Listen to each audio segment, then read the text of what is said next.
네, 안녕하세요. 타이거골프TV입니다. 오늘은 드라이버 잘 치는 방법에 대해서 배워보도록 할 건데요. 드라이버 잘 치는 방법 중에서도 오늘은 특히 힘 빼는 방법에 대해서 배워보도록 하겠습니다. 제가 드라이버를 얼마 정도의 세팅을 하냐면 클럽 스피드가 105마일에서 110마일 정도 스피드를 세팅을 합니다. 우리나라는 이제 골프존으로 따지면은 미터 퍼 세크로 클럽 스피드가 45에서 50 정도 왔다 갔다 하는 클럽 스피드를 설정을 하고 공을 칩니다. 여러분들은 이제 화이트에서 주로 이제 공을 많이 치실 텐데요. 화이트에서 공을 치게 되면은 클럽 스피드가 40m per second 정도만 나와주면 충분합니다. 클럽 스피드가 40m per second가 나오고 볼 스피드가 60 정도가 나오면은 딱 220m 드라이버 비거리가 나오거든요. 그래서 오늘은 220m를 안전하게 칠 수 있는 방법에 대해서 배워보도록 하겠습니다. 제가 오늘 앞에다가 이제 수치를 여러 가지를 띄워놨죠. 이 수치를 설명을 드리면서 제가 또 자세를 설명을 드리겠습니다. 자, 먼저 볼을 이제 앞에다 두고 정면 모습을 제가 보여드리겠습니다. 이 기존의 드라이버 셋업을 하고 테이크 어웨이를 통해서 임팩이 들어가서 공을 밀고 나가는 동작인데요. 볼을 밀고 나가는 동작에서 볼을 밀고 나가면서 이 클럽이 공을 쳤습니다. 쳐서 클럽 자체에서 헤드가 로테이션이 돼서 공을 뭔가 이제 굴려주는 느낌입니다. 천천히 스윙을 하면은 공을 굴려주는 느낌이고, 클럽을 조금 빨리 휘두르면 공을 튕겨주는 느낌인 거죠. 이건 튕겨주는 느낌이 나야지 스매시 팩터 값이 올라갑니다. 왜냐면은 클럽 스피드 대비 볼 스피드가 잘 나와야지 스매시 팩터가 잘 나오는 것이거든요. 우리는 여기서 그 4가지 수치를 띄워놨는데 이 중에서 제일 중요한 거는 비거리가 아닙니다. 여러분, 이 스매시 팩터입니다. 스매시 팩터. 이 스매시 팩터 값만 비율을 잘 맞춰서 연습을 한다면 여러분들은 이제 손쉽게 드라이버 거리를 220m를 보낼 수가 있는 거예요. 그럼 제가 이제 단계별로 어떻게 하는지 보여드리도록 하겠습니다. 처음에는 셋업을 잡은 상태에서 볼 위치는 왼발 복숭아뼈 안쪽에 놓습니다. 놓고 자, 테이크 어웨이만 해줍니다. 해주고 충실하게 공을 치고서 굴려준다는 느낌으로 볼을 쳐보는 겁니다. 그럼 스매시 팩터 값이 처음에 나오겠죠? 자, 한번 쳐보겠습니다.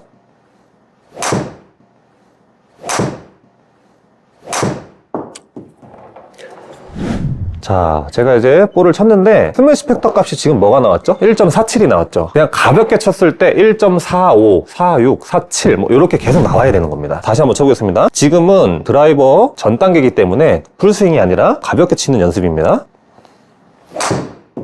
자, 지금도 제가 클럽을 로테이션을 해서 볼을 밀어주고 나갔거든요. 지금 어떻습니까? 스매시 팩터 값이 1.48이 나왔죠. 1.48이 나왔다는 건 이제 정타가 맞았다는 겁니다. 우리가 이제 스매시 팩터가 안 나오는 이유는 2가지가 있습니다. 첫 번째는 로프트 각이 이렇게 들리는 겁니다. 로프트 각이 이렇게 뒤집어져서 일명 이제 배치기라고 하죠. 배치기를 하게 되면 로프트 각이 들립니다. 들리게 되면 스매시 팩터 값이 떨어집니다. 그리고 스윙 디렉션이죠. 스윙의 방향이 왼쪽으로 오게 되면 또 공이 깎여서 볼 스피드가 나지 않아서 스매시 팩터가 안 나오는 겁니다. 그래서 이 2가지만 조심하시면 됩니다. 로프트 각도의 진입이 올바르게 되고 스윙 디렉션이 왼쪽으로 당겨지지 않게끔만 요거만 중점적으로 연습을 하시고 공을 쳐주시면 되겠습니다. 그러면 제가 천천히 때려서 스윙이 어디로 가는지 한번 보겠습니다.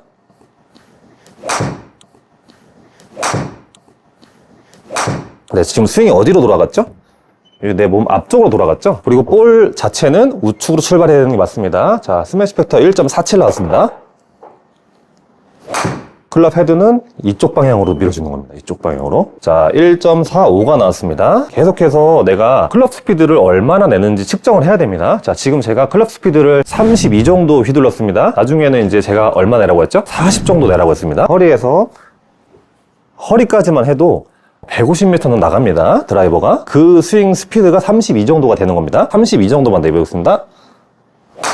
자, 이번에도 32 정도 클럽 스피드를 냈고요. 클럽 스피드 32에 볼 스피드가 47이 나왔습니다. 이렇게 해서 저 클럽 스피드와 볼 스피드를 관계를 분석을 하면서 스매시 팩터가 얼마가 나왔는지 보면서 하는 겁니다. 여러분, 제가 저번에 영상에서 스매시 팩터가 어떻게 나오냐면은 볼 스피드에서 클럽 스피드를 나누는 거라고 했죠? 그럼 이제 스매시 팩터가 나오는 거라고 했죠? 그래서 스매시 팩터 값을 계속해서 저기 1.48이 나오게끔 공을 밀어주는 연습을 하는 겁니다. 그러면 어느 정도 내가 클럽 스피드가 나왔다, 그래서 볼 스피드가 일정하게 나왔다, 그러면 스매시 팩터 값이 당연히 잘 나올 거고요. 스윙 스피드를 이대로 유지를 하면서 스윙 사이즈만 키워주는 겁니다. 자, 지금은 여기까지 했죠. 어깨까지만 들어주는 겁니다. 어깨까지 해서 다운스윙해서 또 똑같이 밀어주는 겁니다. 그러면 또 똑같이 일관되게 스매시 팩터 값이 나오게끔 연습을 하는 겁니다.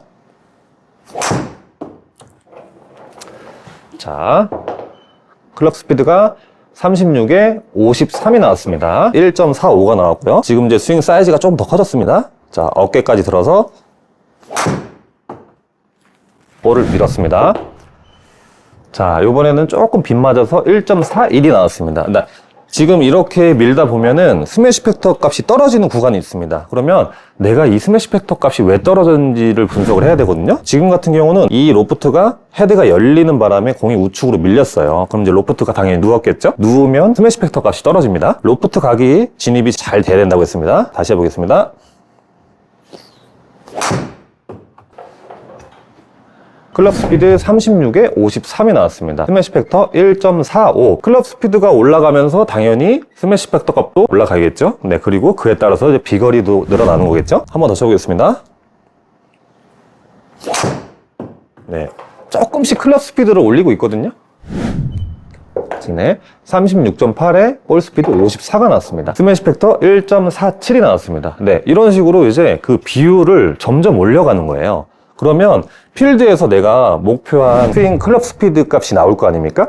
내가 예를 들어서 40으로 휘둘렀다. 그러면 40으로 계속 휘둘러서 스매시 팩터 값이 일정하게 나오는지 안 나오는지 그것을 이제 연구를 하는 겁니다. 왜냐면 필드 나가면 내가 급해지고 코스에 지배당해서 내가 이제 어깨에 힘이 들어가고 내가 이제 마치 슈퍼맨인 것처럼 이제 공을 좀 멀리 치고 싶고 약간 그런 욕망이 있습니다. 사람은 누구나. 클럽 스피드를 이번에는 40 정도로 올려보겠습니다. 자, 가볍게 갖다 치겠습니다.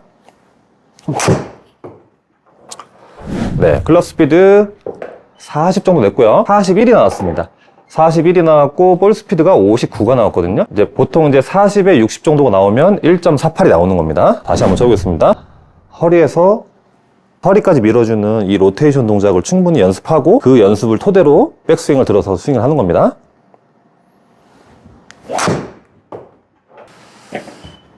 자, 그러면 이제 40에 58이 나왔습니다. 지금 볼 스피드가 조금 이제 줄었죠. 이게 줄어든 이유는 제가 말했지 않습니까? 헤드 자체가 열리면서 로프트 각이 올라간 겁니다. 올라가면 볼이 우측으로 밀리면서 당연히 볼 스피드가 떨어지겠죠. 그런 피드백을 이제 받으면서 연습을 해주는 거죠.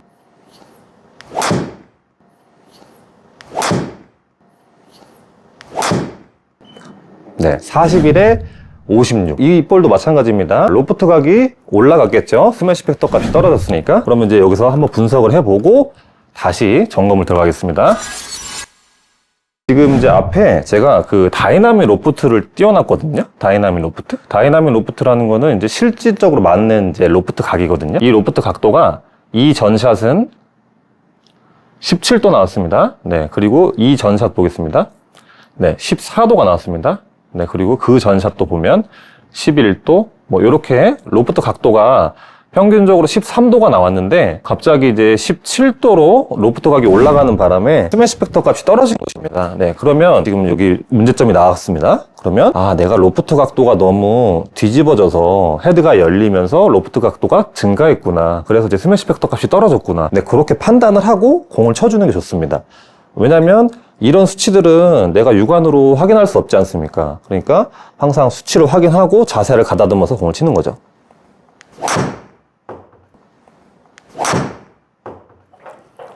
자, 로프트 각도를 조금 내렸거든요. 로프트 각도를 내리니까 볼 스피드가 증가했습니다. 그래서 42에 61이 나왔고 스매시 팩터 값이 1.44가 나왔어요. 그리고 토탈 비거리는 230m가 나왔습니다. 이렇게 해서 이제 제가 그 말한 대로 뭔가 이제 점검을 해서 수정을 해 나간다면 볼 스피드와 그리고 클럽 스피드를 일정하게 내면서 정타값을 만들어낼 수가 있습니다. 지금 처음에 제가 연습했던 거는 뭐라고 했죠? 허리에서 임팩트 구간을 지나서 공을 처음에는 굴려주듯이 땅볼로 이렇게 굴려주듯이 공을 치는 겁니다. 굴려주듯이 공을 치다가 백스윙을 조금 들어주는 겁니다. 들어주고 당연히 이제 다운스윙을 거쳐서 트랜지션을 거쳐서 또 똑같이 밀어주는 거죠. 처음에는 허리까지, 2단계는 어깨까지.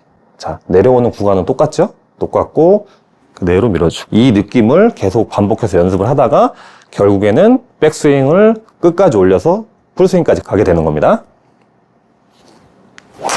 지금 이제 문제점이 제가 로프트 각이 증가하면서 헤드가 열렸다. 열려서 공이 오른쪽으로 가니까 스매시 팩터 값이 떨어지고 다이나믹 로프트 각이 올라갔습니다. 그렇게 해서 이제 볼 스피드가 안 났거든요. 지금 이제 안정적으로 다시 42에 61 정도 볼 스피드를 내주니까 스매시 팩터 값이 정타 값으로 유지가 됐고 다이나믹 로프트 또한 많이 증가하지 않았습니다. 이렇게 해서 지금 여러분들이 드라이버를 점검해 나가시면 안정적으로 220m에서 230m를 치실 수 있을 겁니다. 그리고 아까 스매시 팩터 값이 줄어드는 요인이 한 가지 더 있다고 했죠? 예를 들어서 스윙 디렉션이라는 이 스윙 자체가 왼쪽으로 오는 거죠. 스윙 디렉션이 왼쪽으로 오는 겁니다. 잡아 당기게 되면 어떻게 되는지 보겠습니다.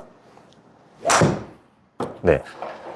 자, 잡아 당겼습니다. 잡아 당기게 되면 로프트 각도가 당연히 이게 뒤집어지면서 열릴 겁니다. 열리면서 지금 이제 다이나믹 로프트가 측정이 안 되는데 완전히 뒤집어진 거예요. 뒤집어지면서 이제 공은 깎아치게 되겠죠. 깎아치면 공은 사이드 스핀이 오른쪽으로 걸리면서 슬라이스가 나는 겁니다. 이 두 가지, 처음에는 앞으로 잘 밀되 로프트 각이 너무 증가하지 않는다. 그리고 증가하면서 이 스윙 디렉션도 왼쪽으로 오지 않는다. 이 두 가지만 미스를 안 하셔도 드라이버를 안정적으로 치실 수가 있거든요. 이렇게 해서 오늘 영상은 여기까지 마치고 있고요. 제가 오늘 했던 방식대로 간단하지만 볼 스피드랑 클럽 스피드를 관계를 따져가면서 스매시 팩터가 나오는지 간단하게 밀어주면서 감을 잡아가시면서 안정적으로 스매시 팩터를 만들고 최종적으로 비거리가 220m 나갈 수 있게끔 그렇게 연습을 해주시면 되겠습니다. 오늘 영상은 여기까지고요. 궁금하신 점은 댓글로 남겨주시면 자세하게 답변 달아드리겠습니다. 시청해주셔서 감사합니다. 구독과 좋아요는 영상 제작에 큰 힘이 됩니다. 감사합니다.